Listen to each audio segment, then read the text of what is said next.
স্বার্থপর এই দুনিয়া খোদার কসম কারোর জন্য থামে না, বড় স্বার্থপর। হ্যাঁ, যেদিন বাপের জানাজা পড়ে, যেদিন বাপের লাশ কবরে দাফন করে, সেদিনও বংশধর সন্তান ছেলে মেয়ে ঘন্টাখানিক 2-4 ঘন্টা কাইন্দা কাটটা হইলো, রাতের বেলা ঠিকই ভাত খায়। হ্যাঁ, পাশের ঘর থেকে খানা আনে, ওরা ঠিকই খায়। স্বার্থপর দুনিয়া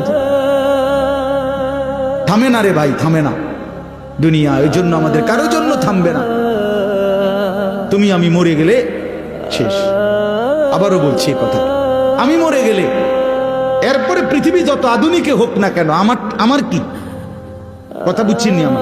আমি মরার পরে যদি সবার ঘর স্বর্ণের বাড়ি হয়ে যায় তো আমার লাভ হইল কি? আমার মৃত্যুর পরে যদি সব মানুষ আধুনিক হইয়া সাঁদের দেশেও জায়গা, আমার ফায়দা কি? আমি তো না, আমি তো মরে গেলাম। যে কবরে চলে গেল সে কি আর ফিরে আসবে? আল্লাহ আমাদেরকে বুঝ দান করেন।